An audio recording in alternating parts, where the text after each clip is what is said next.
Orang tua mengadakan acara peringatan 1000 hari meninggalnya orang tua. Kalau saya sebagai anak ikut menghadiri, apakah itu termasuk dosa besar? Tidak kita katakan dosa besar, tetapi begini Bapak Ibu sekalian. Ibadah itu ada tuntunannya. Ya. Kita punya Islam ini sudah sempurna. Al-Quran sudah lengkap, sunnah-sunnah Nabi sudah lengkap. Yang kita kerjakan yang ada panduannya saja. Tidak usah ditambah-tambah. Acara kematian, kalau ada orang mati, maka dianjurkan bertakziah selama 3 hari. Bertakziah, apa itu takziah? Meringankan kesedihan keluarga mayit. Kesedihan mereka, keluarga mayit. Jangan difahami ya, kalau orang takziah untuk mayit. Kenapa banyak orang kalau lagi takziah ibu-ibu sekalian baca Yasin, baca tahlilan. Kenapa mereka baca itu di acara kematian? Karena mereka anggap ini untuk orang matinya. Ini pemahaman yang keliru. Takziah itu artinya meringankan kesedihan orang yang sedang ditinggal mati, keluarganya, kan gitu. Jadi kita disunnahkan bawa makanan. Waktu Ja'far bin Abi Thalib, saudara kandungnya Ali bin Abi Thalib meninggal di perang Mu'tamah Syahid, maka Nabi SAW berkata kepada penduduk Madinah, ya, buatkanlah makanan dan minuman untuk keluarganya Ja'far.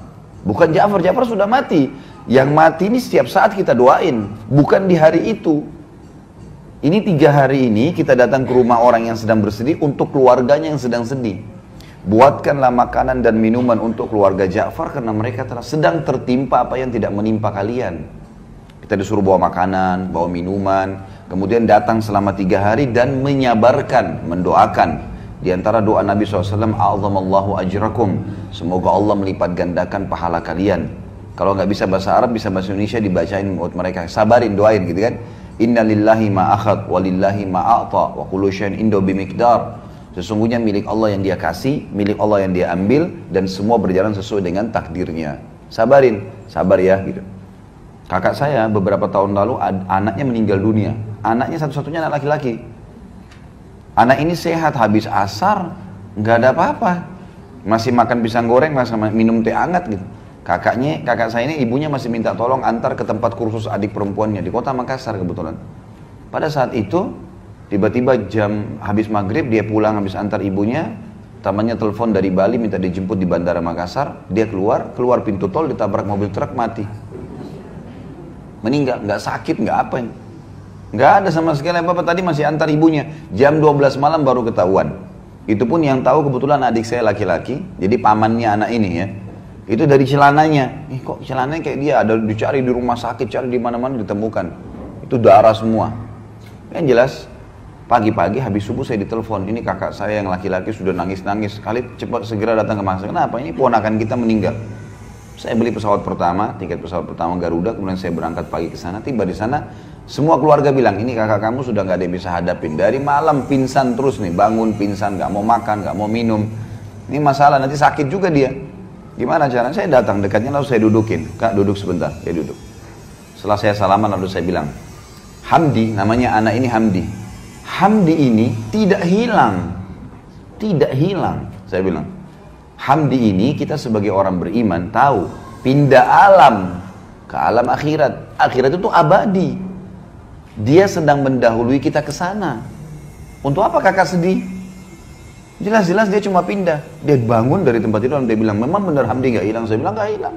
Orang beriman yakin mati itu sebuah pintu untuk menuju kepada kehidupan abadi. Jadi nggak usah sedih dengan mati. Memang mati itu harus dilalui proses. Bukan cuma manusia, hewan, tumbuh-tumbuhan semua mati. Gitu kan? Mati itu sebuah pintu. Kalau kita masuk kita akan menuju ke rumah abadi kita. Cuman di sana ada surga atau neraka, baik atau buruk, gitu kan? Penentuannya sekarang. Jadi jangan anggap anak ini hilang. Yang penting, seperti ibaratnya saya bilang sama kakak saya, seperti saya sama kakak mau ke Surabaya nih dari Makassar. Kebetulan tiketnya Hamdi jam 9 pagi, saya sama kakak jam 3 sore. Kita akan ketemu kok di sana. Yang penting tiketnya sama, iman dan amal saleh. Kalau sama ketemu di sana, gak usah khawatir. Orang tua kita yang meninggal, anak kita yang meninggal, suami istri yang meninggal, tidak ada masalah. Orang mukmin tahu. Rukun iman kita itu kan.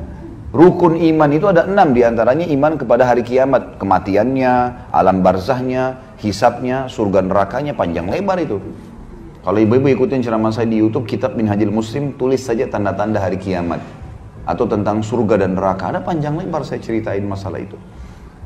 Jadi kita harus paham tentang poin-poin seperti ini. Kalau orang meninggal, ya yang kita lakukan adalah kita bertakziah kepada mereka, keluarganya. Sementara si mayit, ya, itu 3 hari maksimal ya. Nabi kerjakan 3 hari. Jadi nggak ada hari ke-7, hari ke-1000, hari ke-40, ini nggak ada semua.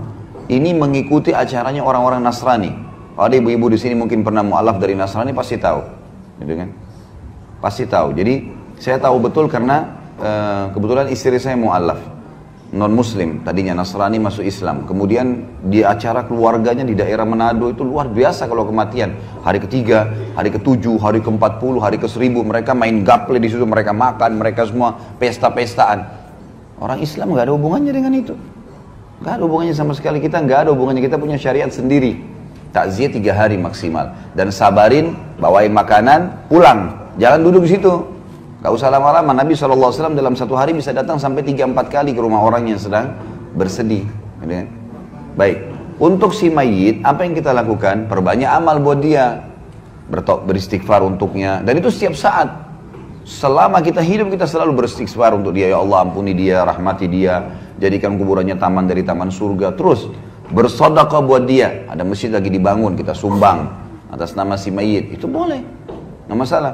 Sumbangkan Quran di masjid atas nama dia, ya. Apapun yang bersifat amal jariah, pembangunan jalan lah, penggalian sumur lah, apa saja yang bisa jadi kebaikan buat dia. Dan masuk dalamnya juga haji dan umroh. Karena pernah memang ada seorang sahabat datang kepada Nabi SAW dan berkata, ya Rasulullah, ayah saya sudah meninggal. Yang satu bilang ayah saya sudah lumpuh total, gak bisa lagi safar, tapi belum pernah haji dan umroh. Bisa saya haji umrohkan? Kata Nabi SAW, haji dan umrohkan lah.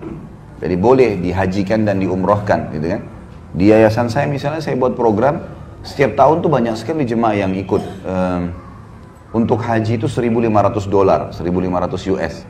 Nanti kami kasih ke mahasiswa-mahasiswa di sana, mahasiswa kita Indonesia yang di Madinah, kasih mereka, nanti mereka hajikan, ya. Gitu kan? Kalau umroh itu kalau tidak salah ya sekitar $300. Jadi ibu-ibu biar tidak mampu untuk umrohkan, hajikan orang tua, bisa melalui orang-orang ini gitu. Bisa kita pakai tenaga-tenaga mereka, asal orang terpercaya. Nah, banyak juga ini orang-orang kita, karena pas masuk di hotel di Mekah, apalagi kalau yang ikut pemerintah ya, kalau ONH Plus biasanya dijaga tuh.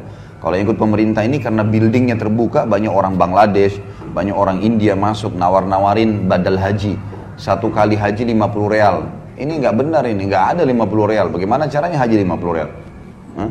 Dia kumpul sampai 100 orang tuh. 1 kali haji 100 orang, gimana caranya? 1 haji 1 orang, nggak bisa. Gitu kan? Belum biaya kemah, belum transportasi, belum segala macam.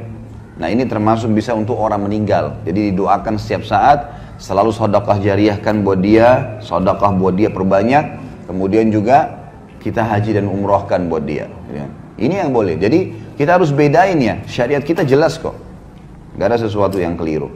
Jadi perayaan hari 1000 mati ini tidak pernah ada. Setiap hari kita ingat dia, bukan hari ke-1000. Setiap hari kita sedekah, setiap hari kita doain, setiap detik kita doain. Ingat ibu kita langsung, ya Allah ampuni rahmati. Ingat ayah kita, ya Allah ampuni dan rahmati. Setiap saat anak kah, saudara kah, setiap saat kita doakan. Karena tradisi seperti ini adalah tradisi orang non muslim yang ditarik ke Islam.